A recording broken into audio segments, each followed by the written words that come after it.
Alright, at eto na nga mga kababayan. Oo. At matapos ang ilang buwan, matapos sampahan ng kaso ng PNP si VP Sara Duterte, aba eto na nga mga kababayan, at na-dismiss na. Alright. Para lagi kang updated. Ako nga pala si Bidaya ng mga oposisyon sa kasalukuyan po. At sabi nga, galit na galit ang mga dapungan ng Pangulong Duterte. Kung hindi ka pa nakakapag-subscribe, i-subscribe mo na yan! At dahil dyan mga kababayan, this calls for a celebration. Congratulations VP Sara Duterte at yung mga taga-office of the Vice President at si yung Sergeant at Arms ng OBP at syempre si Attorney Zuleika Lopez, kasama din dyan sa mga kinasuhan. At ngayon po, lahat po yan ay na-dismiss na. Palakpakan. Alright, this calls for celebration. And give me that ensamada. Alright, so anyway, etong ensamada na to mga kababayan, napakasarap dito sa sa Tagaytay. Ang pangalan nito, hindi naman ito sponsored video, pero nasasarapan lang talaga kami dito sa ensamada na ito. Ito pangalan niyan, Miguelitos. Samuelitos pala. Samuelitos ensamada. Dito lang yan sa Tagaytay. Talagang sinasadya pa namin to dito eh. Every time na nag-crave kami sa ensamada, kasi talagang nakaka-addict to eh, na ensamada na to. Kakaiba. May mga mamahaling ensamada, pero hindi ko gusto. Mas gusto ko to eh. No. Ayan, sarap. Hindi siya matamis masyado, hindi siya basta tama, nag-coincide lahat ng mga lasa na hindi mo maintindihan, na akala mo talagang ano yun, sarap. Anyway, let's go back to the case of VP Sara Duterte. Alam mo, yung mga kaso na walang kabuluhan, yung mga kaso na mga trip-trip lang, eh wala naman talaga kinahantungan yan mga kababayan eh. No? Wala pong kinahantungan yan. Kasi unang-una, si VP Sara Duterte, abogada yan. Abogada yan, at nakakasiguro ako na pinag-aralan niya yan ang batas ng Pilipinas. Oo. Eto mga nagkaso sa kanya, although alam naman natin na tayong lahat naman dito sa Pilipinas, dito sa mundo, ay karapatan naman natin na ipahayag ang ating sarili, gawin kung ano ang nararapat natin gawin. Kaya nga meron tayong freedom of expression, kalayaan. Kaya nga tayo nasa demokrasyang bansa, di ba? So wala namang problema. Okay lang naman na nagkaso yung mga pulis, kasi siguro pakiramdam nila naapi sila. Oo, sila yung may mga barel, naapi sila. At sila yung mga malalaki katawan compare naman kay VP Sara Duterte, no? Although merong mga security si VP Sara Duterte, pero anong laban ng mga security ni VP Sara Duterte na pinadala ng batalyon na naman ng mga pulis, no? Doon sa pagdala kay Attorney Zuleika Lopez sa ospital, di ba? At napanood nyo naman yung video na yun mga kababayan, kung ano talaga yung nangyari doon. At parang gusto pa atang baliktarin si VP Sara Duterte, di ba? Doon pa lang sa loob mga kababayan, kung matatandaan natin na talagang si VP Sara Duterte ay emotional na, at talagang gusto tumulong, gusto pa siyang baliktarin,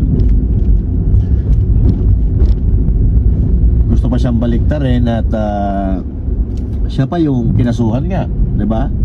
Pero wala eh. Ako naniniwala pa rin naman ako na yung batas sa Pilipinas ay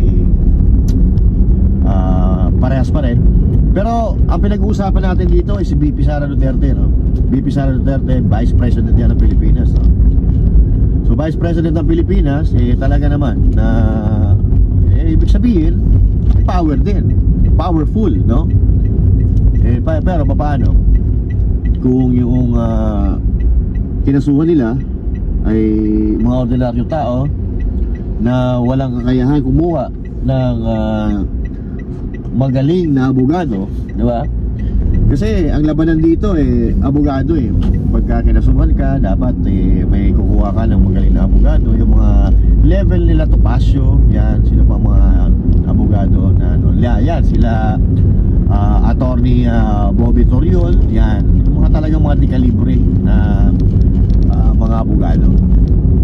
So ikaw, pagka putyo-putyong abogado ang nakuha mo, aba, delikado. Oo, baka mas magaling yung abogado ng kabila at mas maraming source of funds, sigurado medyo kakabakabahan ka niya. Pero dahil nga si VP Sara Duterte, abogado mismo, alam niya kung paano lalaruin, kung paano ipaglalaban ng kanyang sarili. At bukod pa sa kanya, syempre may abogado din siya. At ngayon, yung mga MP impeachment, mga kababayan, inihintay nga natin. Laki ang mga MP impeachment, tagal. Oo. Ang tagal. Sabi nga ni VP Sara Duterte, tingnan natin. Tingnan natin kung ano mangyayari doon sa impeach nila. Nakahalata siguro itong mga nakahalata itong mga congressman na parang wala silang pakialam ngayon sa impeachment. Maliban dito sa mga kaliwa, sila Franz Castro. At itong mga magrarally-rally dyan sa sa EDSA Shrine sa 31, naknang puta. Oo. Itong si Cielo Magno, mga kababayan, pinasakay lang niya. Marunong din, marunong din itong si Cielo Magno. Matalino naman talaga itong si Cielo Magno. Wala naman tayong duda doon kasi professor nga ng UP yan Matalino talaga yan. Kaya lang yung katalinuhan niya ginamit niya sa katarantaduhan, no? Kumbaga, pinasakay niya yung mga Duterte supporters na kasi siyempre kumontra siya doon sa kumontra siya doon sa naku po, ano nangyari diyan? Nagbanggaan pa? Ay, hindi. Ano tawag dito? Ayan, oo. May hinihila na kotse doon. Oo. Itong si Cielo Magno, di ba? Kung matatandaan nyo, mga kapatid, kumontra siya, bumanat siya doon sa Bicam. At medyo hindi naman sa pumanig siya kay ex-president, former President Duterte at kay Ungam, kundi naglabas din siya ng opinion patungkol doon sa Bicam, doon sa mga blanco, no? At kung matatandaan natin, medyo nagkaroon nata sila ng collaboration ni Sas Rogando Sasot before na basta napadaan lang yan sa feed ko. Nakita ko na magkasama sila sa isang frame ni Sas Rogando Sasot pero hindi ko siya napanood. I don't know kung ano yung pinag-usapan nila doon. Pero si Sas Rogando Sasot kasi parang namimili din ang makakausap yun pag hindi ko alam kung debate yun or ano, pero I don't know the reason kung bakit sila magkasama sa isang frame kasama yung sa Rappler. But ibig sabihin, nagkaroon ng ugnayan si Sas Rogando Sasot at si Cielo Magno. At siguro sinadya yun, no? Sinadya ni Cielo Magno kasi alam niya na si Sas Rogando Sasot ay talagang solid na Duterte supporter. Pero ang kagandahan dito katulad din natin, kay Sas Rogando Sasot, kahit sinusuportahan niya yung mga Duterte, bumabatikos siya katulad din naman natin. Pag may nakikita tayo sa kampo ng mga Duterte na mali, nagsasalita din naman tayo. At yun din naman ang gusto ni President Duterte, di ba? Nagpapasalamat nga siya kapag kinikriticize siya, dahil kahit papaano, kahit sabihin na pa natin na abogado, dating presidente, dating piskal, dating congressman, hindi naman perfectong tao yan, di ba? Tsaka yung panahon natin ay nag-evolve, no? Kumbaga, nagiging tayo nagkakaroon tayo ng modernization sa mga sabihin na natin sa teknolohiya. So ibig sabihin, katulad nga ng mga teknolohiya na yan, mas magaling pa tayo kay PRRD pagdating sa teknolohiya, mga cellphone, mga gadgets and all that. Ako, naniniwala ako mas magaling pa tayo kaysa kay PRRD. Pero sa pagdating sa pagpapatakbo ng Pilipinas, pagpapatakbo ng bayan, pagpapatakbo husgado, batas, ganun, wala tayong sinabi doon kay PRRD. So ibig sabihin, yun ang forte niya yun ang doon siya pinakamagaling sa larangan na yun, So ito, si Sasurgando Sasot, mga kababayan, ginamit din ni Shelo Magno na medium para panoorin din siya, ha, ng mga Duterte supporters. Na para sa tingin ko, medyo nabudol din niya, napasakay niya, ha, na akala natin talagang matino itong si Shelo Magno, mga kababayan, at talagang lumalaban sa korupsyon. Pero parang wala akong naririnig na binabanatan niya si Martin Romualdez. At itong mga rally-rally na yan, mga kababayan, gumagastos po yan. Hundreds of thousands po ang ginagastos dyan. Lalo-lalo na kung mag-iimbita ka ng mga tao, hundreds of thousands po ang ginagastos dyan sa mga rally-rally na yan. I know that, okay? I know that. Huwag na po tayong magbulaan. Hindi tayo pinanganak kahapon. Basta nag-rally ka, gumagastos yan ng pera. Hindi yan bumababa ng 100,000 ang gagastusin mo para basta mag-rally ka. So ibig sabihin, ikaw ba gagastos ka ng 100,000 galing sa sarili mong bulsa, ha? Para makapag-organize ka ng rally-rally? I don't think so. I don't think so. Kung wala nagpapaandar sa'yo, hindi mo gagawin yan. Lalo-lalo na kung ikaw ay nag-iimbita na ng maraming tao. Alam nga naman yung tao, papuntahin mo lang dyan, hindi mo pa iinumin, hindi mo pa iistakin, di ba? At worst, kadalasan sa mga ganyan, lalo-lalo na yung mga saliwa ang pag-iisip, yun talagang may mga interest, may mga sariling interest, mga nagbabayad mo talaga yan. May nagbabayad sa rally. Pero hindi ko sinasabing magbabayad sila, pero ganun talaga kalakaran eh. Sa madaling salita, mga kababayan, balak na nila talaga itong rally-rally na ito. Pinasakay lang nila yung mga Duterte supporters na baka mahikayat nila or baka mahatak nila dito sa rally na gagawin nila dyan sa Edson's Ride sa January 31. Kaya mga kababayan, itong rally na ito ay hindi ito pagsugpo sa korupsyon. Ang rally na yan ay pagpapabagsak sa gobyerno ng mga buwaka ng inang yan. Pero yun mo, they are hitting two birds in one stone. Binabanatan nila si VP Sara Duterte sa mamamagitan ng panawagan ng pag-impeach, at binabanatan din nila si Marcos Jr. Dito sa budget sa 2025. So ano yon? Pag napabagsak nila ang dalawa, sino papasok?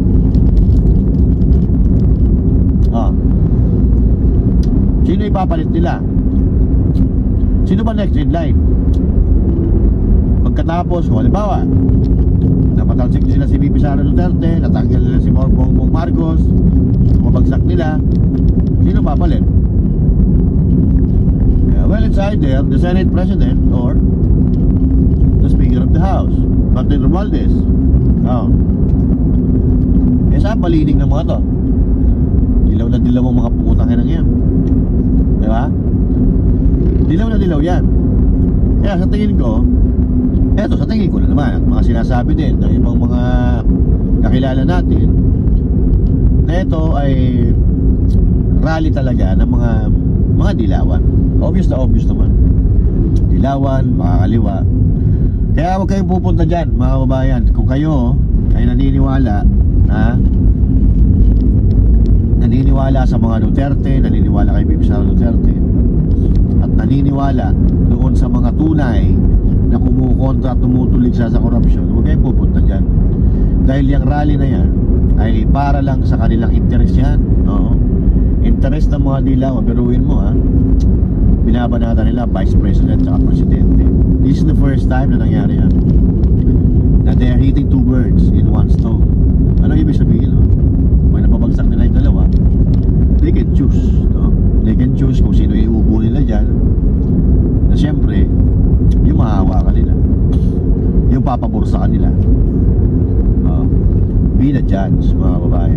Kaya itong rally na to, walang kakwenta-kwenta yan. Hindi yan para sa bayan, kundi para yan sa mga dilawan. Yun ang totoo dyan.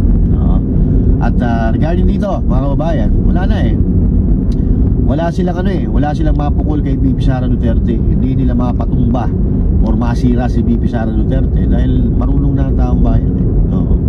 Marahil maloko nila ng panandaliang oras, panandaliang panahon, Pero ang mga Pilipino, they got to realize pag nabubudol na sila eh. Okay, nabudol ng ganon, pero there's always a solution. There's always a change of mind. Diba? Pwede kang magbago ng isip eh. Pwede mong baguhin ang desisyon mo, diba? At pwede mo rin baguhin ang paniniwala mo. So kaya ngayon, sa mga naloko ni Cielo Magno, huwag kayong maniniwala, no? Huwag kayong pupunta dyan. Rally yan ng mga kaliwa, rally yan ng mga dilawan. Tingnan nyo kung sino ang organizer dyan. Tandaan nyo, sino ba yung akbayan? Isa yan dyan sa mga kasama nila. Kaya nga nagulat ako eh. Akala ko matino itong si Cielo Magno. Matalino, oo, matalino. Pero sa pagkatino, walang tino. Excuse me.